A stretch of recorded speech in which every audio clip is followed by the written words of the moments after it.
මිනිස් යන්ත්‍ර සහ සම්බන්ධතාව. Man machine coexistence.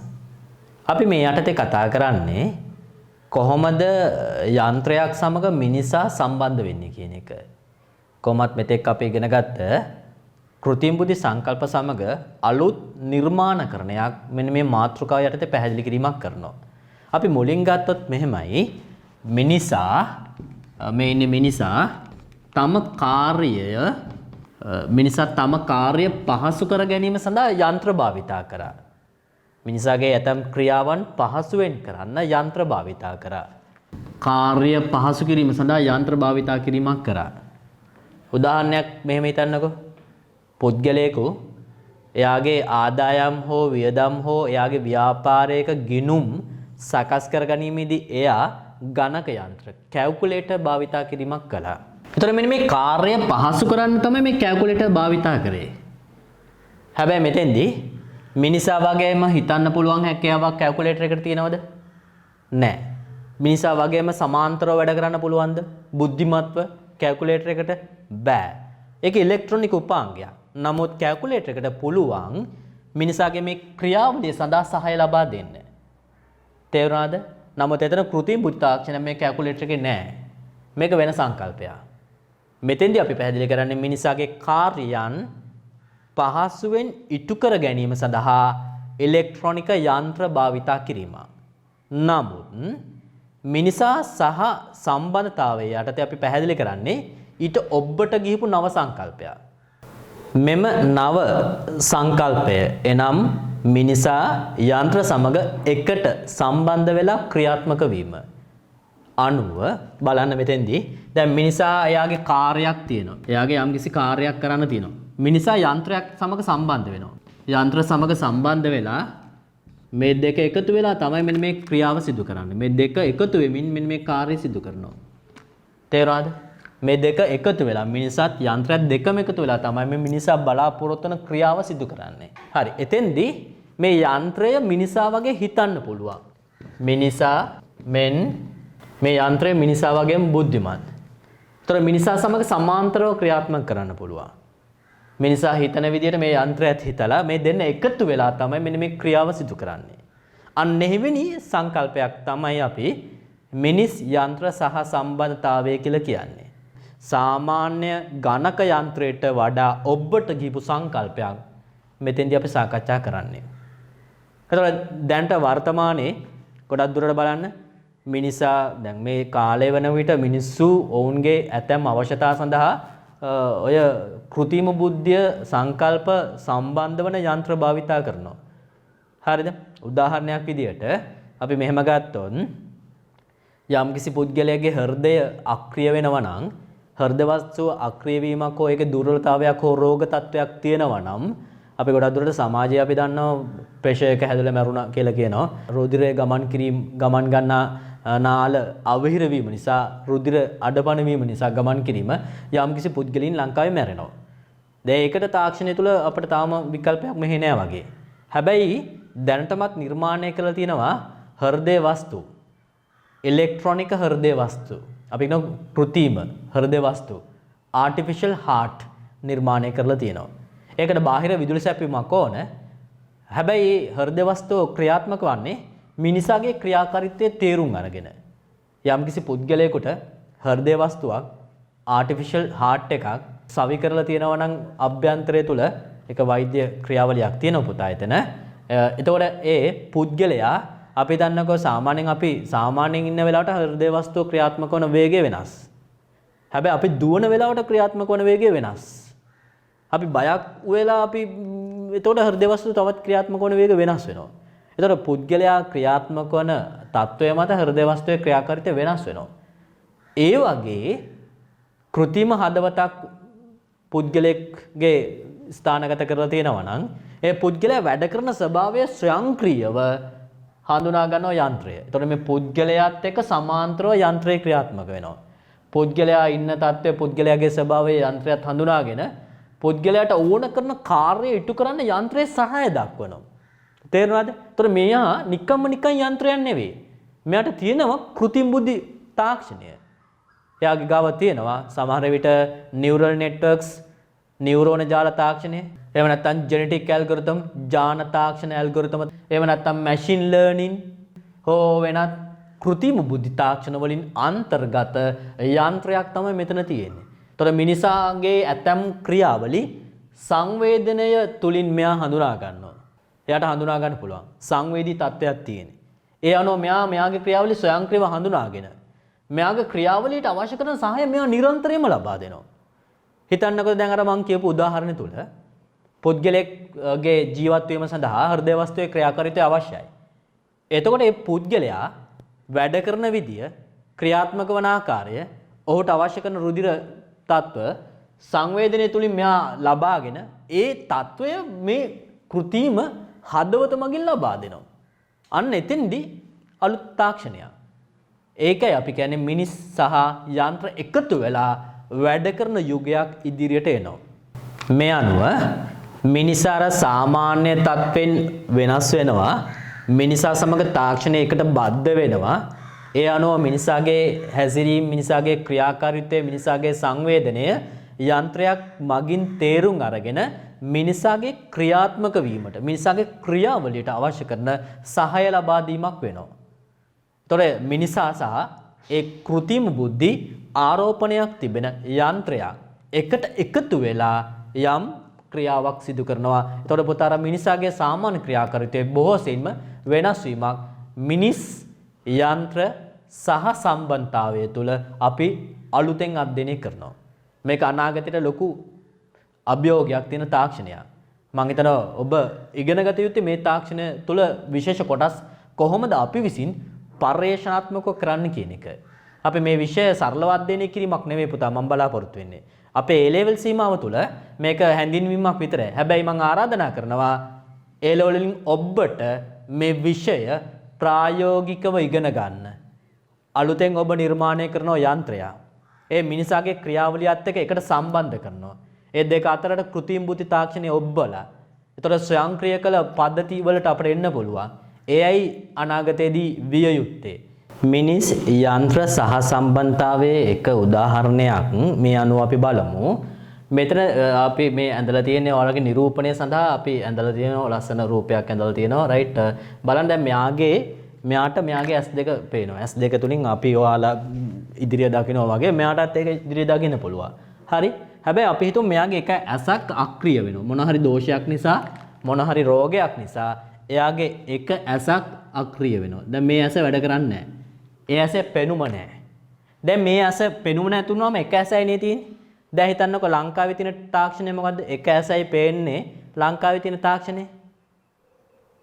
අනිතෙන් බලාගෙන තමන්ගේ වැඩ කිරීම. ඒක තමයි අපේ ටෙක්නොලොජි එක. හැබැයි ඊට වඩා වෙනස් වෙනවා. අපි තුන් S2ම පේන්නේ නැත්නම් අන්ධ. ඒතකොට සුදු සැරේ යටිය දාගෙන මෙහෙම යන්න තියෙන්නේ. ඒක නෙවෙයි. මෙතෙන්ට එකතු කරනවා නවතම තාක්ෂණය, යන්ත්‍ර තාක්ෂණය. මිනිසා සමග යන්ත්‍ර සම්බන්ධ කරනවා. මේ මිනිසාගේ ක්‍රියාකාරීත්වයට ඔන්න යන්ත්‍රයක් ගේනවා. මේක නිකම්ම නිකන් යන්ත්‍රයක් නෙවෙයි. කෘත්‍රිම බුද්ධිය සමගින් ක්‍රියාත්මක වන යන්ත්‍රයක්. ඒතර මෙන්න මෙතන මම පැහැදිලි කරන්නේ මෙන්න මෙතනට කෘත්‍රිමව නිර්මාණය කරපු ඇස් තියෙනවා රයිට්. ඒතර ඒ ඇස සාමාන්‍ය ඇස වගේම පෙනුමක් තියෙනවා. මෙන්න මේ ඇස ඔය සාමාන්‍ය ඇසෙහි ක්‍රියාකාරීත්වයම තියෙන ඉලෙක්ට්‍රොනික උපාංගයක් ලෙස සකස් වෙලා තියෙන්නේ. මේ ඇස ගෙනල්ලා ශල්‍ය කර්මයක් මගින් මෙතන සවි කරනවා. තේරුණාද? මේ පුද්ගලයේ සාමාන්‍යයෙන් බාහිරව දකින ඇස වගේම කැමරා සමග ක්‍රියාත්මක වන ඇස නිර්මාණය කරලා තියෙනවා. ඒතර මෙන්න මේ ඇසක් විශේෂ ශල්‍ය කර්මයක් මගින් මේ ස්ථානය තුල ස්ථාපනය කරනවා. ඒතර මේ ඇසෙහි කැමරාව මගින් ලබා ගන්න රූප රාමු අංකිත තාක්ෂණය අනුව පරිවර්තනය කරලා මෙයාගේ රූප රාමු තේරුම් ගන්න පුතා මොළය මගින්. එහෙනම් මොළය මගින් තේරුම් ගත හැකි ආකාරයට ස්නායු වලට ලබා දෙන්න මෙතන පොඩි සංවේදක සම්බන්ධ කිරීම තියෙනවා. ඒතර මේ කැමරාව මගින් මේ ඇස ලෙස ක්‍රියාත්මක වෙන කෘත්‍රිම ඇස ලෙස ක්‍රියාත්මක වන කැමරාව මගින් සාමාන්‍ය ඇසක රූප රාමු ලබා ගන්න ආකාරයටම ක්‍රියාත්මක වෙමින් ලබා ගන්න රූප රාමු ඇසේ පෙනුමට අදාළ ස්නායු වෙත මේ ලබා ගන්න රූප රාමු යම්කිසි සංඥා ආකෘතියක් ලෙස ලබා දෙනවා. එතකොට පුතා ඒ සංඥා ආකෘතිය මොළය තුලට ගිහිල්ලා අපි ඉදිරියේ දකින්න වස්තු හඳුනා ගැනීම පුළුවන් වෙනවා. ඒ කියන්නේ සාමාන්‍ය ඇස වගේම ඉදිරියේ දකින්න වස්තු චලනය වන වස්තු එයා හඳුනා ගැනීමක් කරනවා. මේ දෙම හිතන්න මෙයාගේ ඇස් දෙකම නැහැ කියලා. දෙනෙත් අන්ධයි. එතකොට හිතන්නකෝ ඒ වගේම රයිට් කෘතිම ඇස් දෙකක් බද්ධ කරනවා. රයිට්. එතකොට ඒකත් මේ වගේ උපාංගයක්. ඒකත් මෙතෙන්ට බද්ධ කරනවා. තේරුණාද? එතකොට මේ සාමාන්‍ය ඇස වගේම මේ ඇසත් ක්‍රියාත්මකයි. එතකොට මේ ඇස මගින් ලබා ගන්නා මේකත් කෘතිම ඇසක්.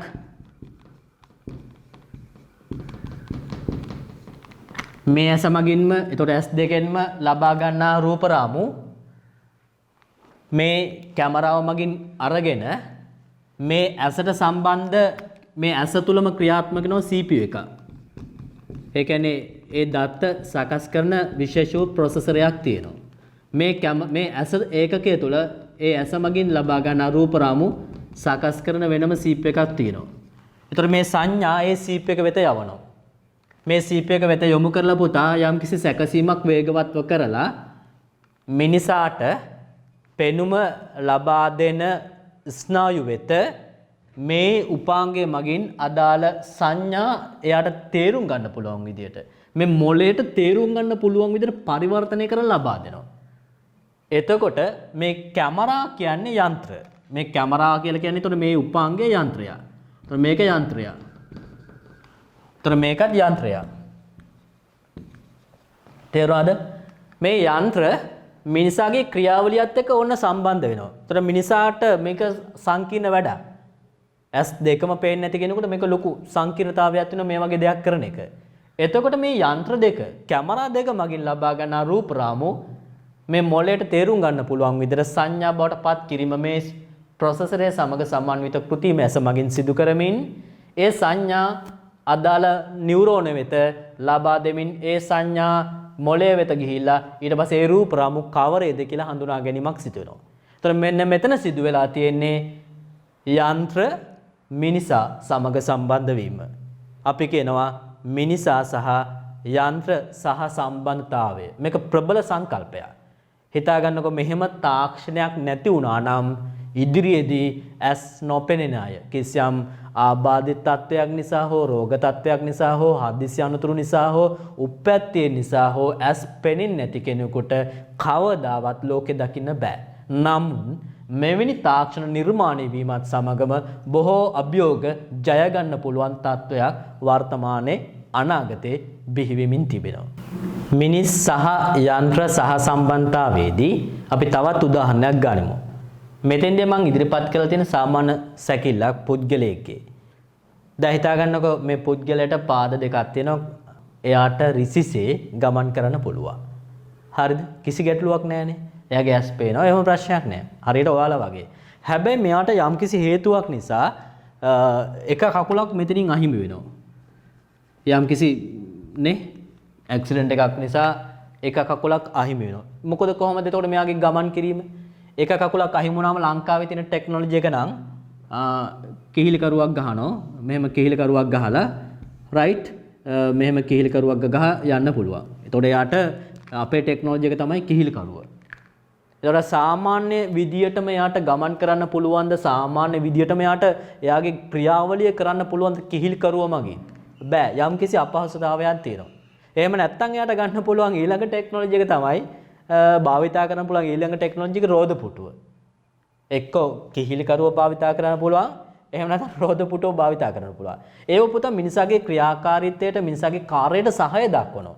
හැබැයි මිනිසා වගේම හිතලා බුද්ධිමත් ආකාරයෙන් මේ යන්ත්‍රය ක්‍රියාත්මක වෙන්නේ නැහැ. දැන් මෙතෙන්ට බැරිද මේ මිනිසාගේ අවශ්‍යතාවයේ තේරුම් අරගෙන ක්‍රියාත්මක වන විදියට හදන්න? ක්‍රියාත්මක වන විදියට හදන්න බැරිද? එහෙම ඉලෙක්ට්‍රොනික ලෙග් එකක් හදාගන්න බැරිද? සාමාන්‍යයෙන් ලංකාවේ වෙළඳපොළ තුල නැහැ. විදේශීය වෙළඳපොළ තුල නිර්මාණය කරලා තියෙනවා වෛද්‍ය විද්‍යාවයි රොබෝ තාක්ෂණයයි පරිගණක තාක්ෂණයයි එකට ඒකාබද්ධ වෙමින්. මොනවද? රයිට්. වෛද්‍ය විද්‍යාව රොබෝ තාක්ෂණය හරිද? වෛද්‍ය විද්‍යාව රොබෝ තාක්ෂණය සහ කෘත්‍රිම බුද්ධිය එකට ඒකාබද්ධ වෙමින් යන්ත්‍ර නිර්මාණයක් කරනවා. ඒ යන්ත්‍ර නිර්මාණයේදී මෙතන අර මිනිසාගේ කකුල වගේම ක්‍රියාත්මක වෙන්න පුළුවන් යන්ත්‍රයක් නිර්මාණය කරනවා. ඒක මෙයාට බද්ධ කරනවා. ඒ කියන්නේ මිනිසාගේ කකුල වගේම ක්‍රියාත්මක වෙන්න පුළුවන් කෘත්‍රිම කකුලක් නිර්මාණය කරනවා. ඒ කෘත්‍රිම කකුලක තියෙනවා වල සර්ච් කරලා බලන්න සීලෙක් කියන තාක්ෂණය. ඒකෙදි පුතාර මෙයාට ඒ කෘත්‍රිම සවකරන කකුල සවි කරාම මෙයා හිතනවා දැන් මට ඇවිදින්න ඕන කියලා හිතනවා. මං ඇවිදින්න ඕන කියලා හිතනකොට මගේ මොළේ සක්‍රිය වෙනවා ඇවිදින්න ඕන කියලා. ඒතර ඇවිදින්න ඕන කියලා හිතනකොට මෙතනින් නිකුත් වෙනවා සංඥා. අපි ඒකට කියනවා බ්‍රේන් වේව්ස් කියලා. මෙයා හිතන විට එයාගෙන් නිකුත් වෙන බ්‍රේන් වේව් හඳුනා ගන්න පුළුවන් සංවේදකයක් මේ කලාපය තුල ස්ථානගත කරනවා. ඒක පුතා කිසියම් ආකාරයකින් බ්ලූටූත් මගින්. ඒක පුතා මේ බ්ලූටූත් මගින් මෙන්න මේ ලෙග් එක වෙත සම්ප්‍රේෂණය වෙනවා. මෙතෙන්ට භාවිතා කරනවා බ්ලූටූත් තාක්ෂණය. රහන් රහිතව මේ කකුලේ සවි කරලා තියෙන වෙනම ප්‍රොසෙසරයක්. මේක සංවේදක පද්ධතියක්. මේකේ වෙනමම ප්‍රොසෙසරයක් සමග ලෙග් එකක් තියෙන්නේ. කෘත්‍රිම කකුලක් තියෙන්නේ. ඒතර මෙන්න මේ සංඥා මේ කකුල ලබා ගන්නවා. දැන් මෙයාට ඇවිදින්න ඕන කියලා හිතනවා. ඒතර මෙතන තියෙන කෘත්‍රිම බුද්ධි තාක්ෂණයත් එක්ක තියෙන සංවේදකය මගින් මෙයාගෙන් නිකුත් වන සංඥාව මොළෙන් නිකුත් වන සංඥාව ලබාගෙන ඒ සංඥාව අංකිතව සම්ප්‍රේෂණය කරනවා රහන් රහිතව මෙන්න මේ ලෙග් එකේ තියෙන සංවේදකේ කරා. ඒතර ලෙග් එකේ තියෙන සංවේදකේ කකුලේ තියෙන සංවේදකයට දැනෙනවා එයාට ඇවිදින්න ඕන දැන් එයාට ඕන වෙන්නේ කකුල උස්සන්න. ඒතර මෙයාට ලැබෙන කකුල උස්සන්න. ඒක තේරුම් අරගන්නවා මේ ප්‍රොසෙසරය සමග සමන්විත පද්ධතිය මගින් ඒ ප්‍රොසෙසරය සමග සමන්විත පද්ධතිය මගින් තේරුම් අරගෙන මේක තුල තියෙන මෝටර් ක්‍රියාත්මක වෙමින් ස්වයංක්‍රීයව කකුල එස්සීම කකුල ඒ චලනය සඳහා අවශ්‍ය කරන සහාය මේ කෘත්‍රිම කකුල මගින් ලබා දෙනවා. ඒ කියන්නේ මිනිසාගේ ක්‍රියාකාරීත්වයේ තේරුම් අරගෙන කෘත්‍රිම බුද්ධියෙන් සමන්විත වූ මේ කකුල මගින් මෙයාගේ ක්‍රියාවලිය සිදු කිරීම සඳහා අවශ්‍ය කරන සහයෝගය මිනිසා වගේම මිනිසාගේ අනිත් කකුල වගේම මේ කකුල මගින් ලබා දෙනවා. තේරුණාද? එතකොට අර සාමාන්‍ය අර රෝද පුටුව එහෙම නැත්නම් කෙහිලි කරුවා අභිබවා ගිහිපු නේ ප්‍රබලම විසඳුමක් මේක. මෙතෙන්දි මේ කකුල කියන්නේ යන්ත්‍රයක් එතකොට. එතකොට මේ යන්ත්‍රය නිකම්ම මෙයාට සහාය දක්වන්නේ නැහැ. ඒ යන්ත්‍රයේ කෘත්‍රිම බුද්ධියත් එක්ක මෙයාගේ හැකියාව මෙයාට ඌමනාදේ තේරුම් අරගෙන ඒ සඳහා අවශ්‍ය කරන සහාය ලබා දීම. එහෙනම් තේරුම් ගන්න කකුල කියන්නේ එතකොට කෘත්‍රිම බුද්ධි තාක්ෂණයෙන් සමන්විත පාදයක්. එතකොට මේක යන්ත්‍රයක්. මේ යන්ත්‍රයත් එක්ක මෙන්න මිනිසා සම්බන්ධ වීම මිනිසා සම්බන්ධ වෙමින් මෙයාගේ ක්‍රියාව කඩිනමින් එයාට සාමාන්‍ය ආකාරයට එයාගේ ගමන් බිමන් යන්න පුළුවන්. ඒ සංකල්පය දැනටමත් තියෙනවා. මේකෙදි පුතා කකුල් දෙකම නැතුණත් කිසියම් වූ අපි හිතමු යුද්ධයකට ගිහිල්ලා හරි කිසියම් අවස්ථාවකදී එයාගේ කකුල අනතුරකට ලක් වෙනවා. එතකොට මේ කකුල් දෙකටම ওই විදිහේ තාක්ෂණය භාවිතා කරන්න පුළුවන්. එතකොට මේ සංවේදකය මගින් එක කකුලට විතරක් නෙමෙයි පුතා කකුල් දෙකටම අදාළව බ්ලූටූත් සංඥාව යවනවා. යවුවට පස්සේ සාමාන්‍ය පාද චලනය වන රිද්මයටම පාද චලනය කරන්න පුළුවන්.